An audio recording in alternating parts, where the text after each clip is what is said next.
Hi, it's Patrick Hutzel from intensivecarehotline.com with another quick tip for families in intensive care. Today's tip is about cardiac arrest, hypoxic brain injury, and then the outlook of a tracheostomy and LTAC, home care, and how to choose the best option for you and your loved one. So here's the situation. 55-year-old man had a cardiac arrest out of hospital, had some significant downtime until they could re-establish a heartbeat and a blood pressure, which led him to have a hypoxic brain injury as well. Now he's in ICU for 10 days on a breathing tube, on some sedation, and the ICU team is pushing for either tracheostomy, PEG tube and LTAC or end of life. Bear in mind, this man is 55 years of age. He's not brain dead.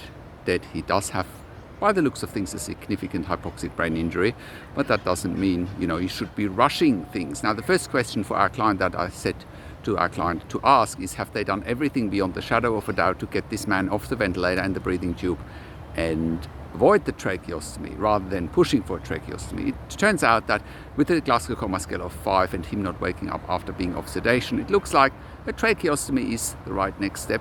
But nevertheless, you should always ask that question. Have you done everything beyond the shadow of a doubt to get my family member off the ventilator and the breathing tube and avoid the tracheostomy? If you can verify that, fair enough. Maybe tracheostomy is the next step, but you should verify. How can you verify?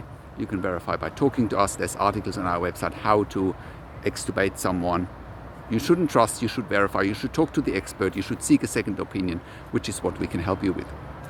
Next, so now that we established that a tracheostomy is probably the next best step for this client, they're also wanting to push for a PEG tube so they can move him to LTAC. Now, our advice is you can consent to a tracheostomy but not to a PEG, because LTACs won't take patients without a PEG tube.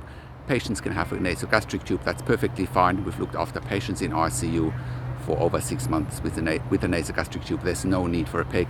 A PEG is for someone that can definitely no longer take any oral nutrition, where you know for sure that they need a PEG.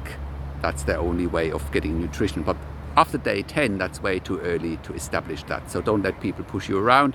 Do your research, ask the right question, and quite simply, put the brakes on. Don't let them push you, to LTAC within a few days. LTACs are a disaster, right? This video is mainly for our US audience. I should have said that in the beginning.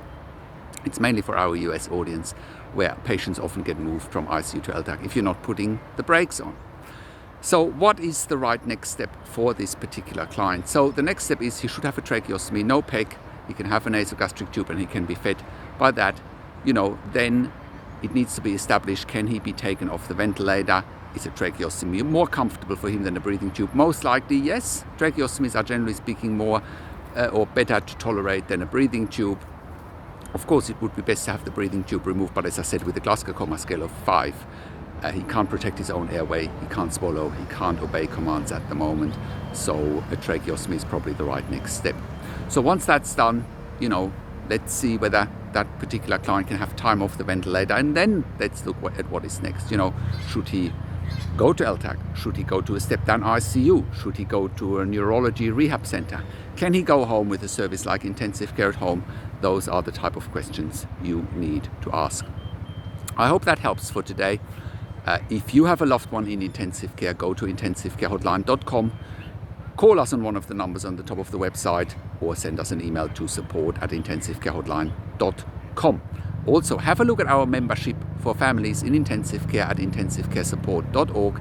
If you need a medical record review for your loved one while they're in intensive care or when they left intensive care, contact us as well. There's a link to that specific service as well.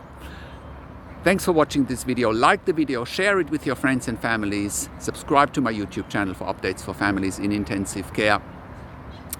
Click the notification bell and leave your comment below what you want to see next or what questions and insights you have.